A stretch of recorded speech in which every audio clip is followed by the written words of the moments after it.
Hi there, Harriet from Millennium Library with Master Gardener Susan LeBlanc. Pretty soon you'll be thinking about harvesting your garden, and you might want to consider saving seeds. Susan will provide a wealth of information about this process, and so much more. Before we get started, and to keep you up to date as well, I'd like to mention that we have a number of gardening resources, as well as information for the gardeners of all levels. This includes print resources, as well as our RB Digital and Overdrive services for ebooks and e-audiobooks, and gardening e-magazines, such as Backyard and Garden Design Ideas, ABC or Gardener Magazine, Gardener's World, Grow to Eat. The list is just endless. Browse and download ebooks and e-magazines using your Winnipeg Public Library card at winnipeg.ca/library. We also have a gardening info guide that contains links, book suggestions on subjects such as growing food, harvesting challenges you might face, as well as greening your space, a variety of different types of information and resources. Click on info guides on our website to find this and other helpful guides. Good morning. My name is Susan LeBlanc, and we're going to talk about seed saving. Seed saving is something that's gone on in my life for a very long time. I started with seeds way back visiting my grandparents in Godridge, Ontario. They found me digging holes and planting acorns in Granddad Robertson's front lawn. Decided it was safer to give me a package of seeds of radishes to plant in the border of the garden.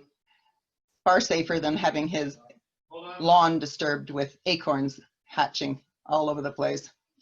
Anyway, needless to say, I've been gardening for a long time. I am a master gardener. I don't rest on those laurels because things change all the time, but I've been around long enough to know that life is cyclic and there are some things that don't change. So seed saving sort of is the beginning of everything. All gardens begin with seed. Whether you planted the seed, a nurseryman's planted the seed, or a gardener someplace else, but everything begins with a seed. Now, there are some things that we need to talk about before we talk about what's actually the presentation. I would suggest that if, in this instance, we're going to be talking about vegetable crops, I would suggest that there are some things that you yourself have to decide on. What type of plants you want to plant for certain. What would you like to try? Are there ones that, okay, you've always grown carrots and beans and you'd like to try something new? Well, find out a little bit about the actual timing of each crop. Find out a little bit about the number of days that has to be in the ground, the number of days until an expected harvest. Can you meet their needs, and is it practical, or are you going to, and are you up to the challenge if it's necessary to start them early in the house? Some plants require a very long period of time before they actually even start setting fruit or vegetables. So you need to know these things about how much time is expected before you can expect a harvest. Know the seed maturity requirements for our zones here in Canada. In southern Manitoba, we're in zone 3B, and we're not Arctic, but we're certainly in one of the colder zones. So there are some things that we need to know, because things like onions and squash, if you start them from seed, they usually require over 100 days to begin so that you can harvest them. Not all seeds are even mature ready for, so that's something else you have to keep in mind. So you know your required seed limits as well. I'm going to hold up a package of spinach seeds that I have planted this year, and William Dam Seeds, Southwestern Ontario, they sent me a package of seeds that I ordered 200 to 250 seeds in a package. Now let's just say that that was zucchini. Nobody needs 200 zucchini plants unless you're in a market, garden markets situation. So know how many seed you need to have to grow what it is that you're attempting to achieve in your garden. No matter what, the process is the same. You collect only ripe seed and then clean it properly and store it well. You'll quickly find that how the seed is collected and stored has a direct effect, though, on both its short and long-term viability, or the usefulness for starting numbers of new plants. That's putting it into what is the viability? Well, it means whether or not the seed is going to successfully germinate and grow into a plant. Typically, mature seed consists of an embryonic plant with a root and a seed leaf, or it's called a cotyledon, surrounded by an energy-rich endosperm, all enclosed in a hard seed coat. At first glance, most seed might not even seem to be alive. However, with the addition of water and warmth, life is rekindled, and immature seed coats are typically white or green, and mature ones are typically tan, white, or brown. But don't be fooled that those are the only colors to show you that seed maturity. There are beans that come red, blue spotted, and striped. So learning their expected end color of a seed that you intend to work with will be a big help in telling you when they are actually ready to harvest and then store. Most seed will require further indoor drying once they're picked from the garden. So don't think that just going about picking seed heads and popping them into a little container is where it ends. The size and the quantity at this stage, I usually deposit them into a bag, a paper bag. This particular one has got species tulip, July 23rd, 2020. So I've already started to collect seed. Small sized brown paper bag. I've written on the outside of it what it is, because if I didn't know, although looking at it, it's very difficult to tell whether it's a flower or a vegetable seed, but if I didn't write on there, I wouldn't know what it was if I came to it when it's time to plant.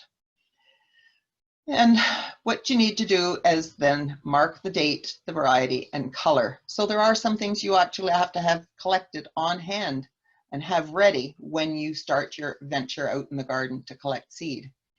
Don't go around collecting seed heads, pop them all into one bag, and then go into the house and think that you're going to be able to tell one that's fallen out of its seed encapsulated covering.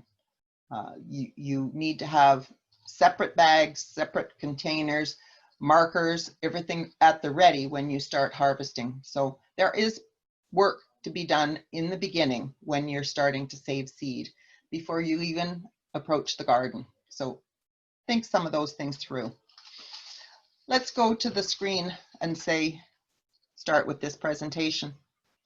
As you can see by the picture, there comes many shapes, many sizes, and these are mostly all that I see here. These are all vegetable seeds. We're going to start with a little blurb that came from a very, very good book, which is written and put out for Canadian gardeners. Actually, any gardener can order it, but it's placed basically for Canadian terms. And that is Seeds of Diversity. And their little saying is kind of a word play, obviously, but to a gardener, a seed is a plant's way of making another plant. Nothing more than that. To a seed saver, though, a plant is a seed's way of making another seed. Now, if you're interested, seed saving booklet, best one you'll ever get on vegetables, at least for Canadian conditions, www.seeds.ca. Once again, that's for Seeds of Diversity Canada. Okay. Plant mechanics, number one. There are 3 types of seeds we deal with. Anywhere in the world, doesn't matter where you are, these 3 apply. Annuals, biennials, and perennials. Annuals, they live for a single season, flower, seed, and die off.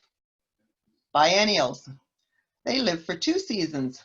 They have green growth only in their first season, with flowers and seed following the second year. The mother plant then dies off. With perennials, well, these grow from seed to plant, surviving 3 years or more in the same spot, produce flowers and seed each year. And note, the largest of our perennials are trees. And that's a great joy when you've produced a tree and you can look at it. The birch tree on our front lawn I planted from a seed, and it gives me joy every time I look at it. Plant mechanics number 2. You have to know not only is it an annual, a biennial, or a perennial, but you have to know a little bit about its background. Who started or created this seed? Was it something that was just there, it became as a species? Or did man in a biology lab somewhere do with creating the present seed? In other words, is it a hybrid? Did somebody monkey with the genetics of it? Or is it a species from a species that was always as it presents itself? The term cross-pollination is used when you talk about this, whether it's hybrid or heritage. Cross-pollination means that pollen from one flower, either by wind or insect, fertilizes a seed from a different flower. That seed is a hybrid. Its parentage is not pure. If the two flowers are the same variety, the genes inherited from the one variety will grow again true to type.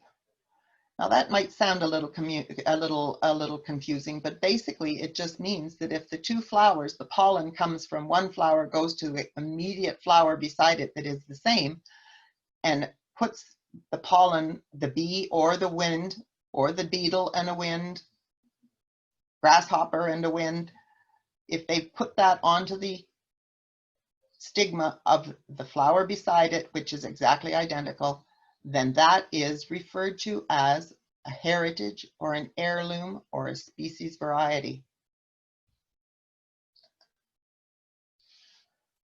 This is where it gets a little sorry, but you can't do it. Only if you save the heirloom or will it be worth your while to grow it again the next year if you want the very same crop that you've grown this year.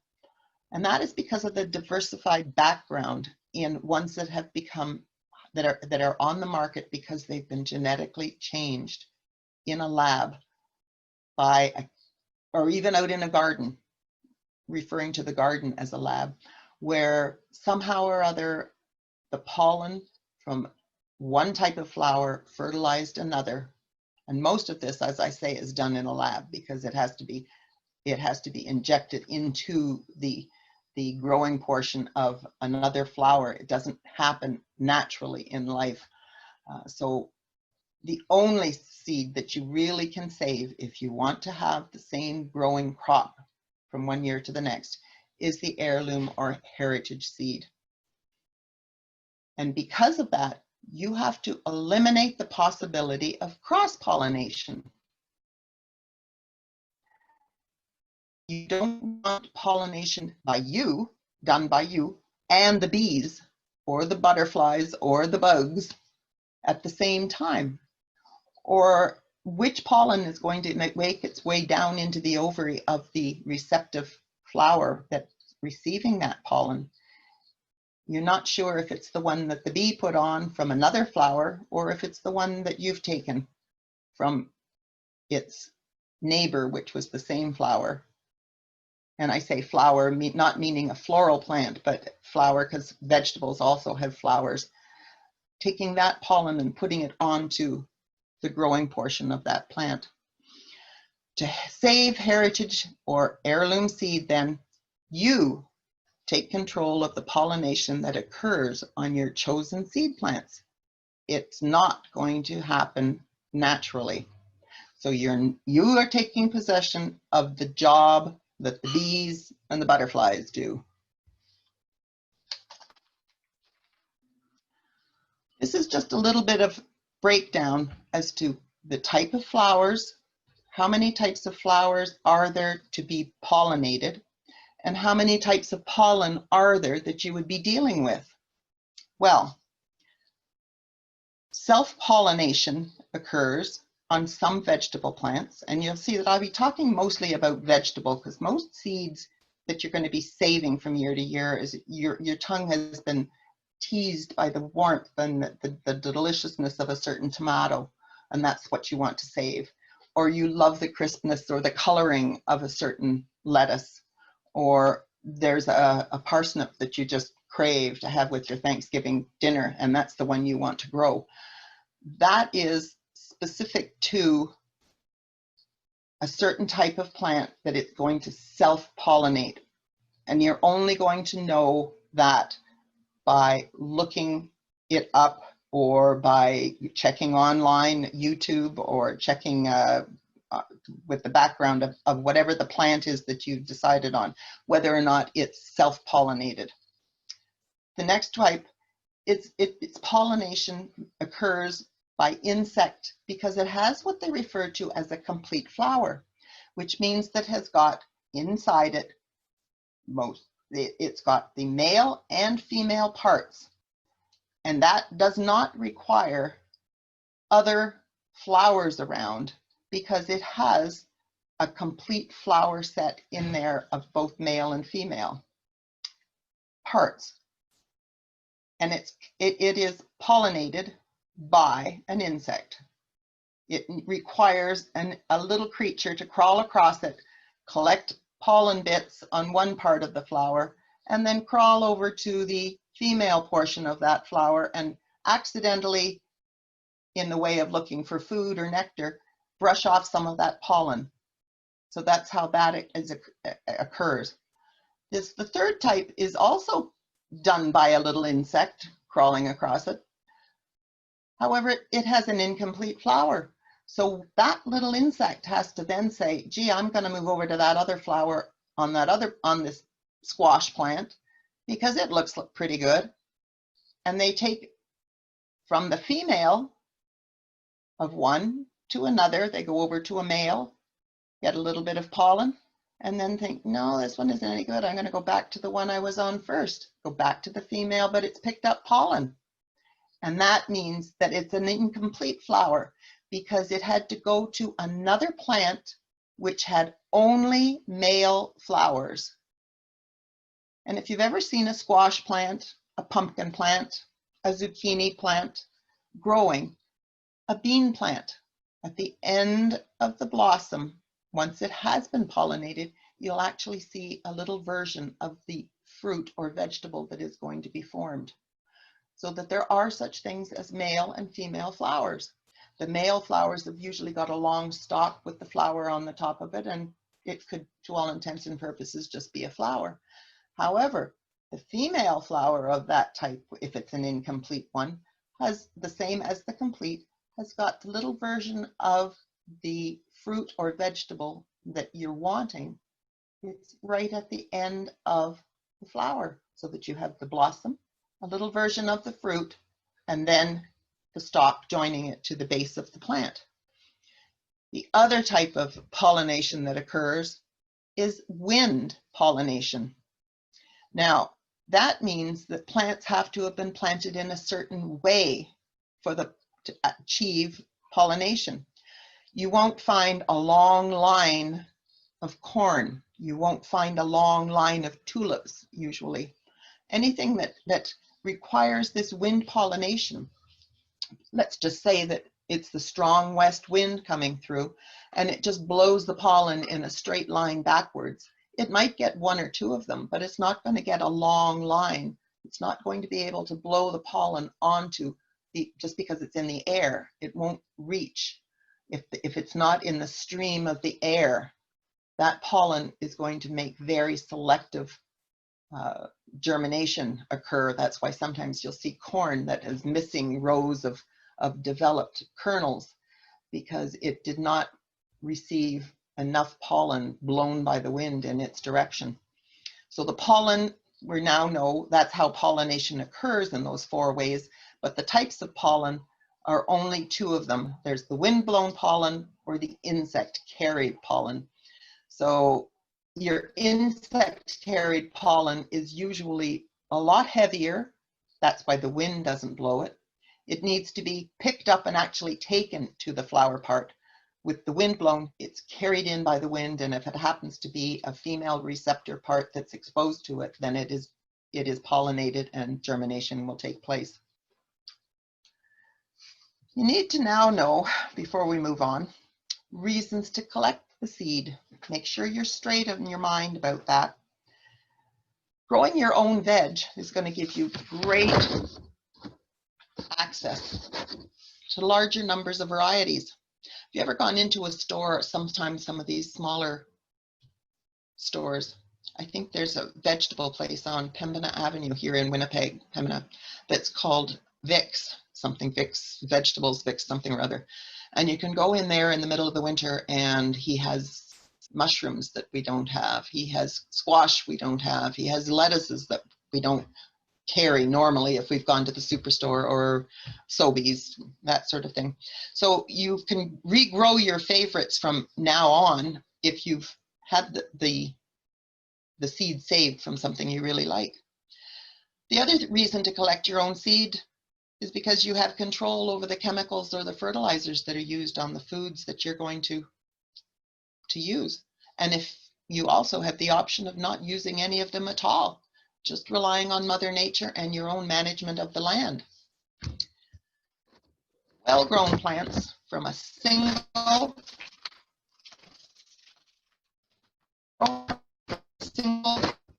package of seeds are very good value for money spent.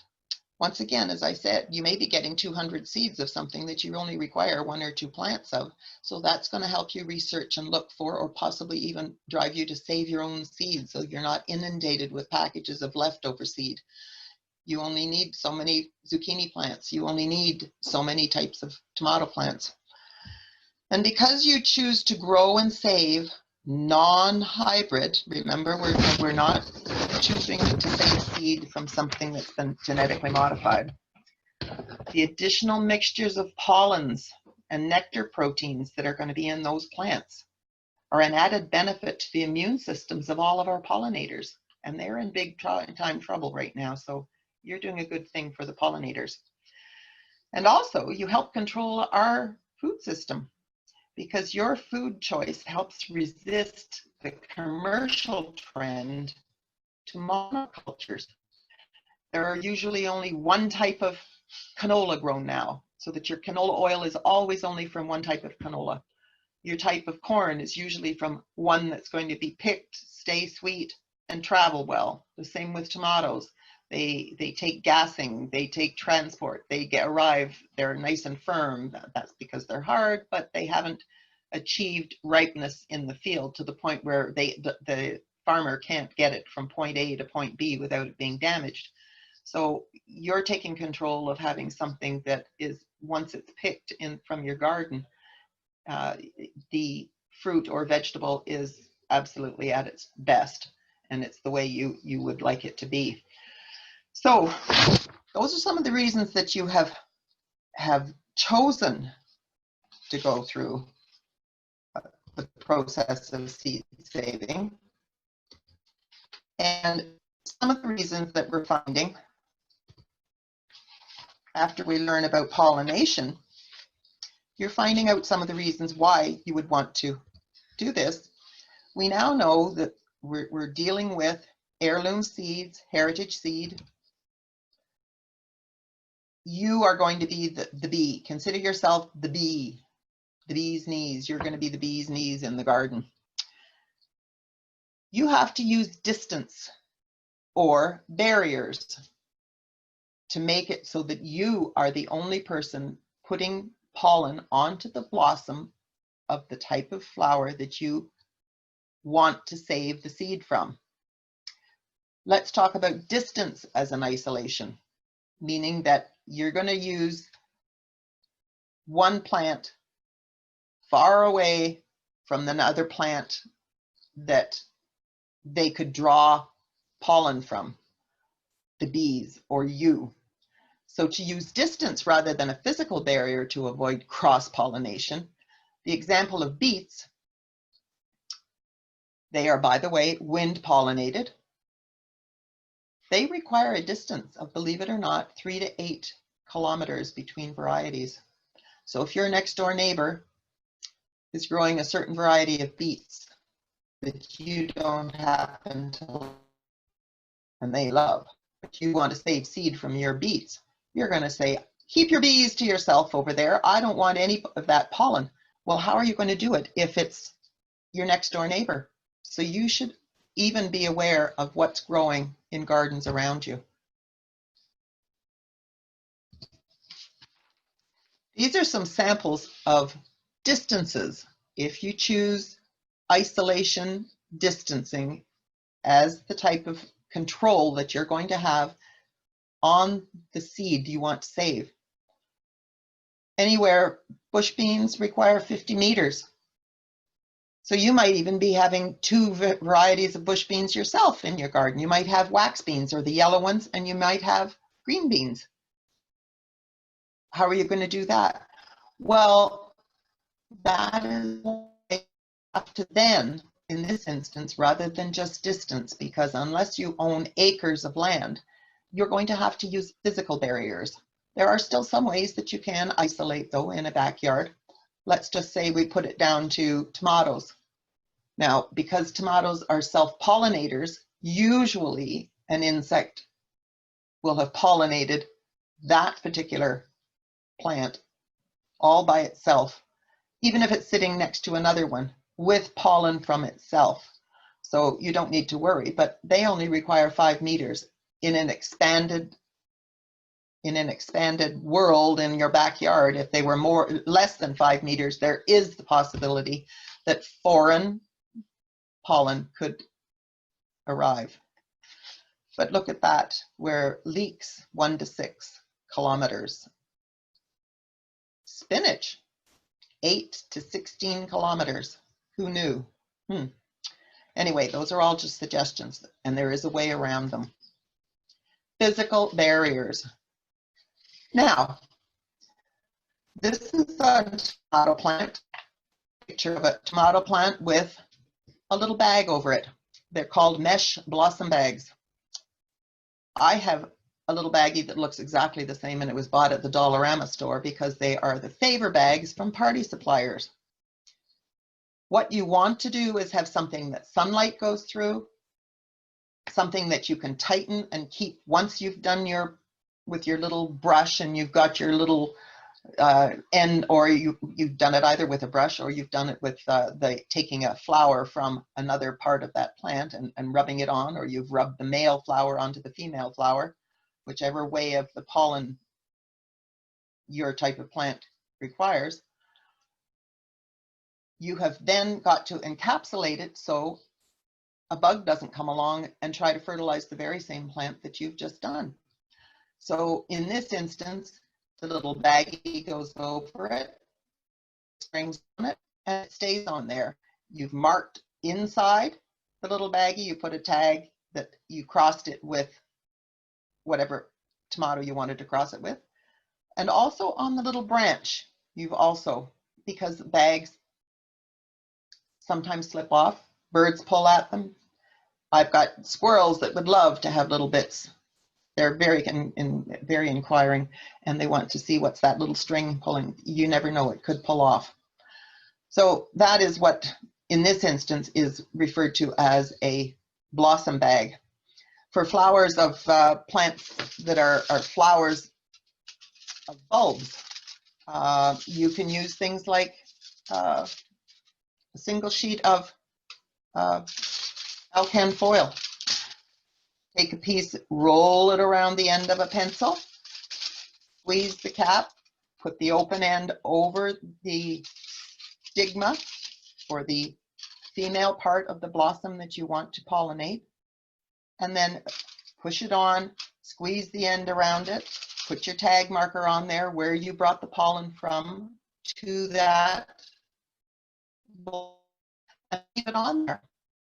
Once again, you've enclosed it in its own little shell so that a bug can't come along and add its amount of pollen to it too. And you know that what you've collected is yours.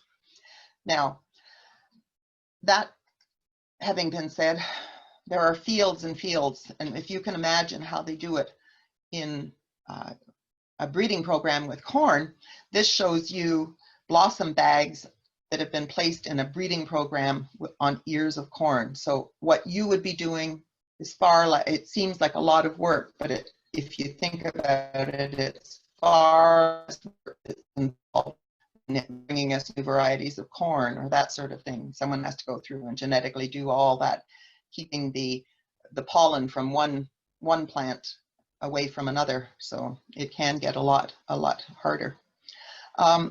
Now, what I would suggest that a home gardener does is what they refer to as physical barriers. Build a box frame of wood or ABS piping, cover it with mesh or fine screening. You leave the bottom open and place it over the plant that you want to do the seed saving to. Hoops and gauze row covers, they also make a good option. You just have to remember to leave an accessible opening to hand pollinate over a 3 to 4 day period. And then you have to close it back up after you've done your pollinating. Sometimes you have to do it more than once because you haven't seen that little fruit appear on that, you know, it might not have happened. Plants that you choose not to do the physical barrier to obviously are very fine to eat. It's just not to save seed from. So don't be put off by thinking half my plants I'm growing I can't do anything with. You're going to eat those and enjoy them. You're just not going to save the seed from them. The only seed you're saving are the ones that you yourself have pollinated. Remember that. Now, this is an example, not anything I expect to be done in a backyard garden, but this is a physical barrier, and this is in what I would refer to as a market garden, probably somewhere in California, because I see they've got cactus here. They've got very large, and I don't know what the crop is they have underneath there, but they have very large physical barriers that are covered with a gauze, and the black strapping that comes across the top allows them to be able to take it off. They do the pollination, strap it back up again, because the next day they might have to come and do the pollination all over again to make sure that the same pollen gets in there. And they keep it tightly contained so wind doesn't move it, and it is open to the sun, it's open to the rain, and they're pretty sure that what they're going to get is pure seed at the end. Now, the other thing you can do in your garden before we finish talking about pollen, and it gets kind of scary, is to thinking what's floating around in the air beside viruses nowadays and between strange pollen.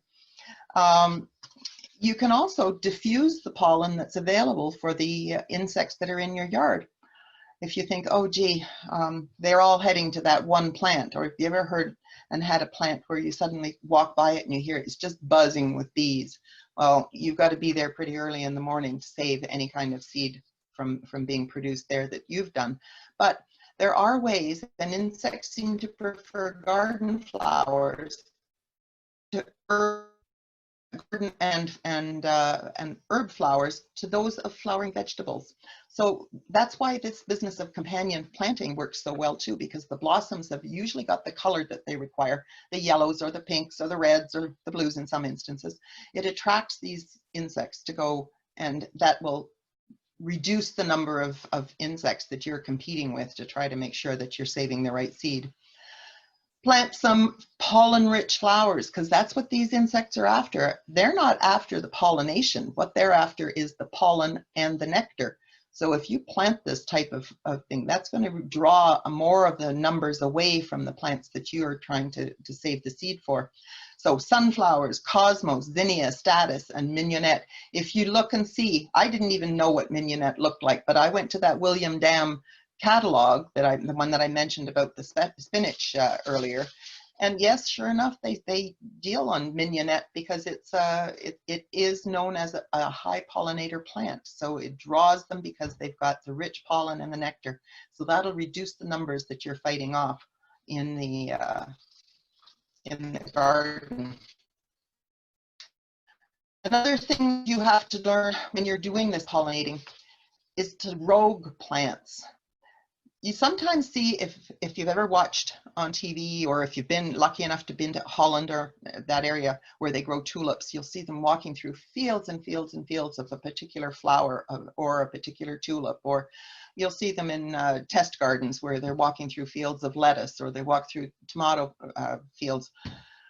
These growers, usually because they're hybrid seed, they know what they're looking for. They know in the shape of a leaf, they know in the size of a bud, they know in the shape of the number of leaders or growth heads to them, that a particular plant is going to, or a seed is going to react in a certain way.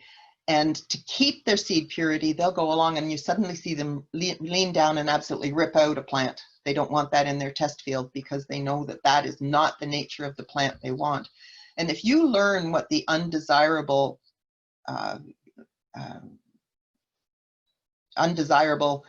look of a plant is, the leaves are too big, the leaves are not shaped properly, that's not the shape of the plant that you are saving the seed for, get it out of your seed plot area. You don't want to use it. It's good to eat, but you're not wanting to save seed from it. So that's just another little tip about once you've got seed. Now we're moving on to the next level, which is seed to save. Only save seed from healthy, mature plants. Don't say to yourself, well, I only grew successfully one squash, but it was covered, the leaves were covered with mildew. The squashes themselves, they sort of had indentations in them. A squirrel took a bite out of the end and maybe it got some bacteria in there because it was kind of mushy. Don't bother saving that seed. Unless it was the last squash on earth that you really wanted to have from, then maybe proceed. But if it was because you want to save it to grow the next year, don't touch it. It's usually only from healthy, mature plants. And seed, you can tell, is usually ripe when the fruit itself can be eaten or the flower dries to become a brown pod, a capsule, or a seed head. Now, you're best to always try to ripen seeds on plants. However, being where we are here in the middle of the country and we have our winters and we have our early surprises of frosts, if you pick unripe before the frosts, the most successful things that you can change that you can pick and still have success with are going to be tomato plants, peas, and beans. For some reason, they will still go through with their life cycle and produce bean seeds, tomato seeds, and peas. They will still, as long as they're kept on, you're digging the entire plant.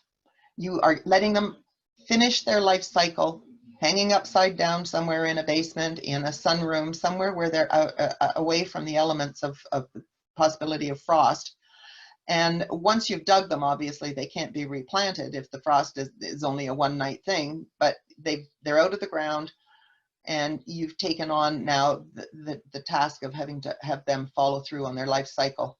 The consequence of this type of early harvest is sometimes that you will have compromised viability, meaning that not as many seeds would be good of the ones that you are able to capture at the end of the maturing, but it's still worth the effort. So go for it. If you suddenly think, oh geez, we're going to have a hard frost, my seeds are just about ready to pick, but not quite, and you're not prepared to get out there and cover everything over, and it's the end of the growing season for you, it's still worth it, especially if they're tomato, peas, or beans.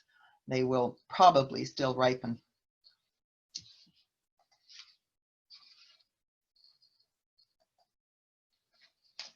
Okay, you've decided now it's time to save the seed, time to harvest.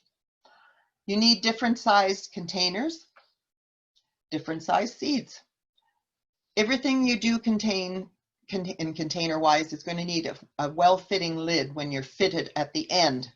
So make sure you have some of those on hand, because sometime within the next week to 3 weeks, you're going to require something to store these in, the seeds that you collect. Little paper bags, big paper bags, usually small to medium are fine for seed heads. Paper envelopes, small to medium. I've used very easily just ordinary paper, white paper envelopes in different sizes. You can buy ones that are particular to, usually places like Lee Valley will carry them, little brown, and they call them seed saving envelopes. These types save just as well. Paper envelopes, as I small, medium, Waterproof markers. You want to make sure that your marker label, because they may or may not be exposed to water or freezing. Kitchen sieves. I have some here as a sample of the ones that I use, from small to large down to very small. It basically works down to you're wanting to get rid of the old greens. You want to get rid of the huskings. You want to get rid of anything that's not part of the actual seed itself. So you could do that on, if it's something that's a very large type thing, you can use screening or hardware cloth. That comes in all sizes. But I find kitchen sieves are best. Trays, baking sheets, produce trays, or paper plates. Now, at the very beginning, you saw there was a paper plate there, and paper plates I find ideal for usually capturing seed from a home garden. Mostly because you write on, you can put a name or a label onto it, you can actually tape a seed head onto it, or you can put mixtures of seeds on. In some instances, if you've had to pick ones when they're still a little bit green, an indoor fan, if that's the only place that you have that you can put your upside down tomato plant or your bean seeds or bean plants, because of frost and you've brought them in the house, you might have to move the air around to keep so that they haven't achieved any measure of mildew, that sort of thing. And then you want to make sure you've got lots of glass jars. You don't want to use plastic. Believe it or not, plastic will permeate moisture. Glass does not. Glass jars in different sizes. And in some instances, you might want to even use silica gel, which would be used if you were wanting to freeze your seed. Now, this is an instance, and I'm showing you here pictures of a seed being used and saved on paper plate. The ideal reasoning here is that I was able to write the type of seed. I was able to put the date that it was saved, the color of what it was, the variety, and whether or not it was a long or short term, the number of days it required. And on no instance have I got mixtures of, I've got flower and vegetable on there.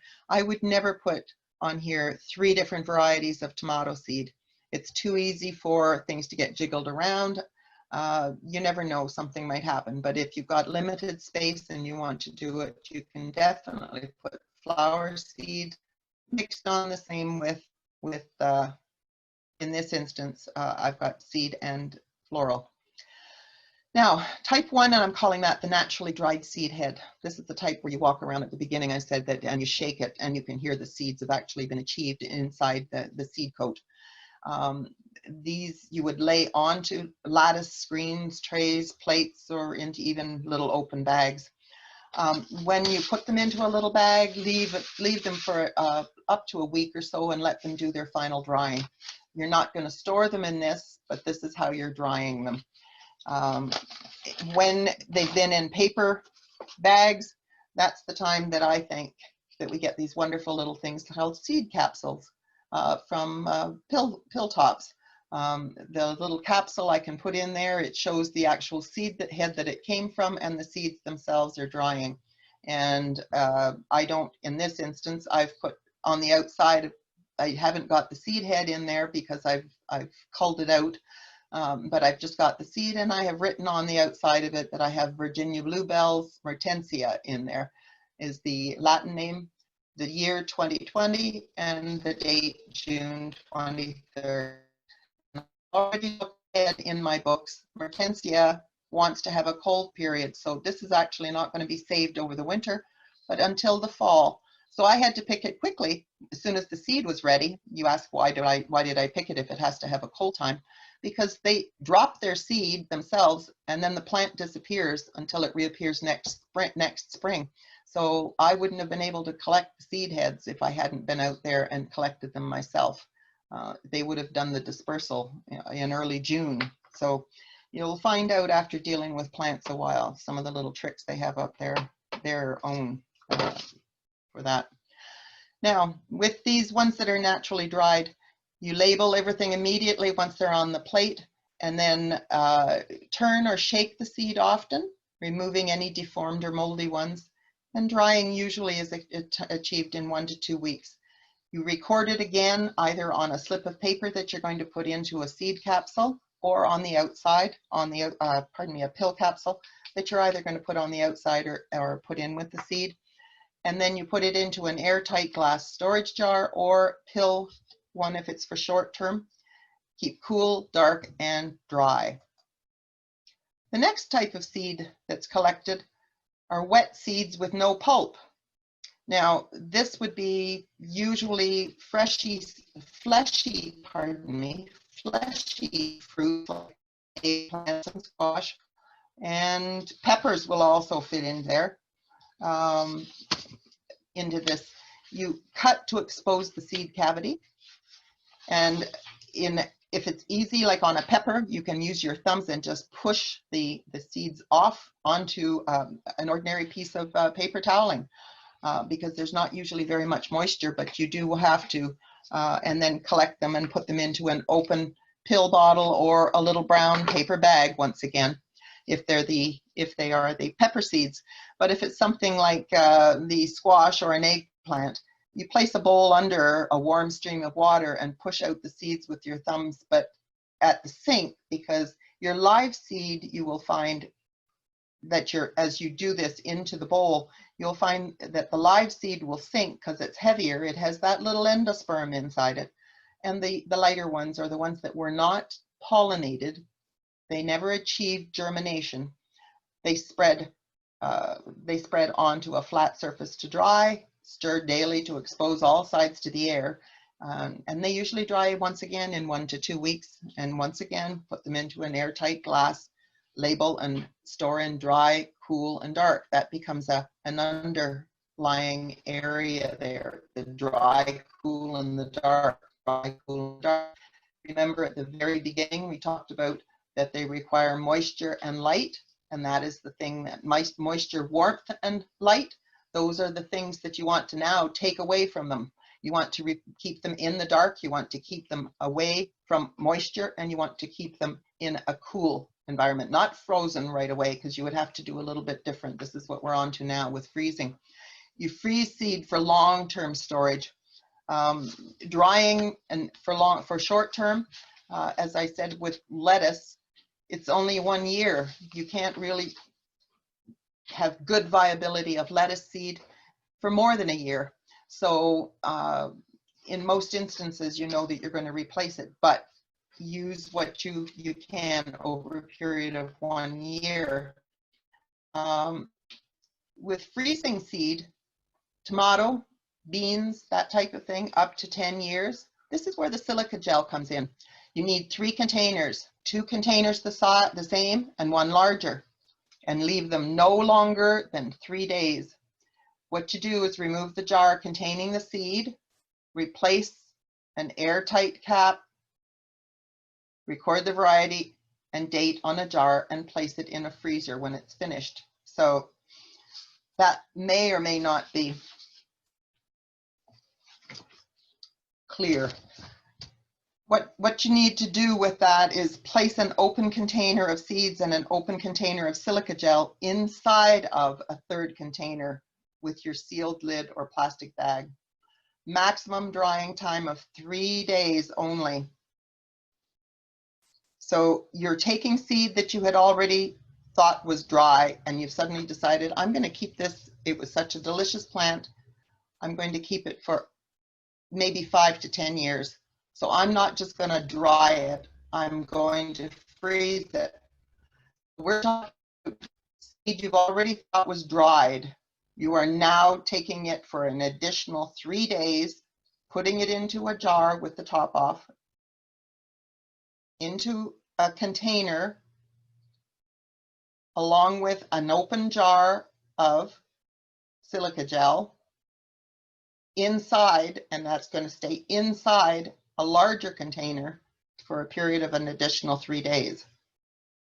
Okay, when that is over, that's when you take the jar containing the seed, put the cap on tightly, record the variety, date on the jar, and place in the freezer.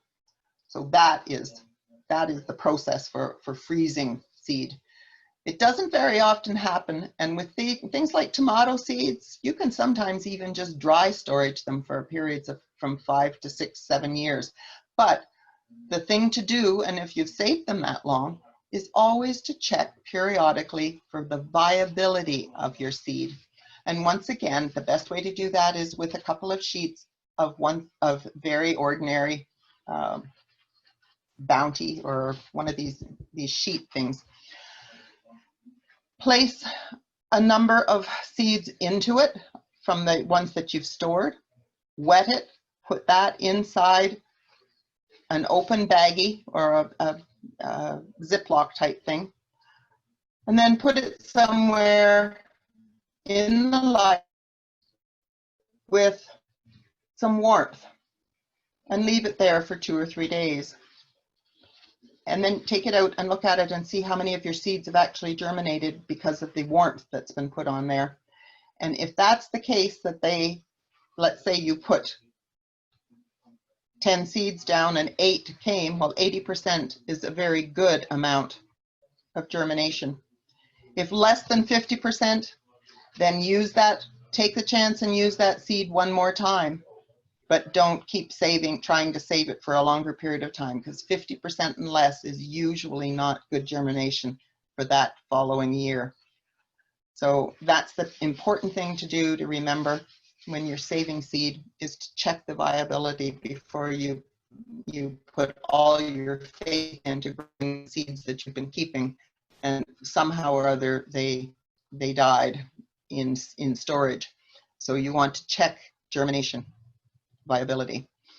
Now, the mention made of silica, and there's a note down there at the bottom, you can see that it says it can be reused by baking at a low heat in the oven. So that's one of the things about silica, and this is silica sand, which is used by flower arrangers. You'll find it's available usually at Walmart, some of the craft stores, that sort of place. The good thing about it is that it comes clear, and then it goes back to it changes the color as it's absorbed moisture. Put it into the oven for a short period of time and it goes back to clear, so you can reuse it. It's not an investment that is wasted. It's just something that you might not use again until the following year when you want to do more seed to freeze. Now, the other thing at the very beginning, when we did plant mechanics, that was the seed that was either annual, biennial, or perennial. You can grow, obviously, biennial vegetables. You just might not think that you do. Carrots, onions, celery, beets, parsley, all members of the brassica family, cabbages, kale, and rutabagas, that type of thing, parsnips. Those are all biennial vegetables. But in Canada, because most of us give up the portion of saying, well, I'm going to keep growing these, we can't keep them in the ground, or we don't go to the trouble of putting so much mulch and care over the top of them that they would stay alive in our gardens over the winter. You have to, for those ones, if you want to save seed, you have to provide that period of cold for them to have that chance to stay dormant until being replanted the following spring, so they have that second year when they flower and set seed. So the first year, all they do is grow green. You take the healthiest ones of your harvest, bring them into the house, and what you do in those instances, you store those fruits. Every time you buy a bag of carrots, every time you buy a bag of beets, anything like that, this is what they've done for you when you bought them. With the greens are cut off, and you would put that into your refrigerator normally. So this is the instance that you have, that's what you have to replicate for them, the cold. But in this instance, you're not buying them to eat. You've brought them into the house, and you want to put them into this cold that will put them into a dormant period. So you store them cold and damp, high humidity. If you don't have a root cellar, which is most old houses have, but not, you will with all our modern houses, this probably is you laugh about it. But you wrap the roots in a plastic bag and store them in a refrigerator. That temperature is fine. It's crucial, though, very, very important, that you examine them often for moisture buildup, because moisture is something you don't want to be around the actual vegetables or fruit that you're storing. If necessary, because it's there, you have to take them out of the bag, dry them again, return them to the refrigerator in a clean bag, and then 3 weeks to a month.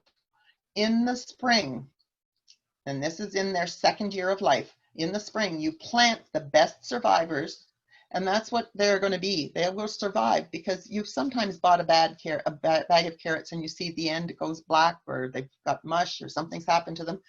That's not going to obviously be something you're going to try to save seed from the next season. So it's the best of the survivors. You plant them out, once again, as I said when I mentioned about corn, you plant beets, you plant all of these other vegetables we've mentioned in a grid form to ensure for the best pollination. This is the season when they reestablish their roots, they produce a flower stalk, and they ripen their seeds.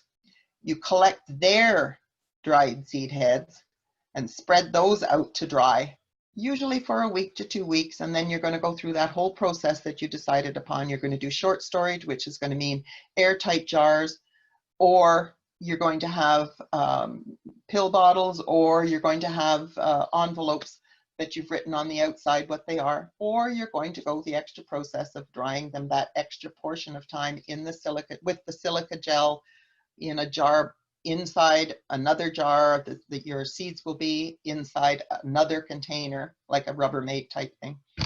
For the 3 days, you're going to go that extra 3 days so that you can freeze them. So that is the extra thing that you might do. Now, if you have a special seed, this is important to remember. Try not to plant it all at one time and periodically test for germination. You don't want to plant it all at one time because there can be heartaches. You can have a flood. You can have a drought. You could go for holiday and the person that said they'd water your garden may have forgotten about it, and the plant that you wanted to save the seed from could be dead, really, technically, and it hasn't had a chance to flower and make its own seed. Gardening becomes an adventure of adaptation. Adaptation, be flexible. If be ready, don't say I never water anything in my garden. Sometimes there are plants that need that extra little bit of moisture to get them through so that they do produce viable seed. So be prepared that part of your gardening venture will be something that you might have to drag a hose to, or you have to carry watering cans to, or you need to provide some sort of a trellising for it to live its proper life, to follow through and germinate and have flowers so that it will produce fruit in its own way. What you don't want to do is end up trying to force things to not require the cold they require to become biennials, to be biennials. They don't become them, they are biennials. You can't save them in a warm environment. They have to be cool. You can't not add water to seed. It has to have water in order to cause the plant to start to come to life. Those are written in time as old as time has been around. But you can change the type of atmosphere it grows in. You can pots on a balcony. You could tend to grow that again. Because it was grown in a garden doesn't mean it can't be in a pot the next year. Seed from one plant to the other is going to be the same. It doesn't mean that you can't grow hydroponically if that is the way that the plant is used to producing and it follows through with its life cycle. So those are the things that give you the options. You have to also remember that they have time on their side, the seed. They will appear with their plant, or their little life form of endosperm will appear when the time is right for them. Peonies, for instance, as flowers, sometimes require 2 vernalizations or 2 cold periods. So you can have seeds in a pot that you're saving for 2 years before they even show above the ground. Lilies can be the same way. Martagon lilies, you can be saving the seed. You thought, oh, it's all beautiful seed. You grow it and you wonder why it's not doing anything. Well, that's because it's growing roots and bulb underground. And in its 2nd or 3rd year, you will get growth from the top. So you can't change the timing of what they want to do. But remember that gardening is a thoughtful process. It brings immense satisfaction. And where it used to be a job of subsistence, where the housewife had to know how to save particular seeds so that her family would have food the next year. Today, we're lucky because we can buy our food and flower plants ready to go. The fun's not in it, and the control is not there either as far as the food plants go. So starting plants from seed returns you to the land. You become the steward of your own land, whether it's a pot on a balcony or in the garden, whether it's small or large. Allow your garden to be a reflection of what's important to you. There's nobody that can tell you that you can't grow lettuce plants along the front of a floral border as a floral border plant. Nobody can tell you that you can't grow a cabbage or two or bean plants. Small is as you want it to be if that's what's important to you. But follow the basic principles of growth. As I said, the warmth, the light, and moisture, and be an individual. The best advice that I can give is to remain adaptive or flexible, and you're always going to be successful that way. Thank you. Have fun. Thanks so much to Susan, and thank you for watching.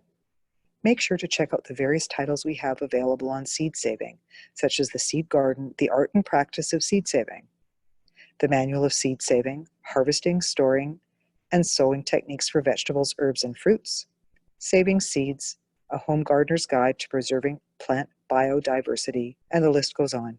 Please follow us on social media, Facebook, Twitter, and Instagram, and subscribe to our YouTube channel.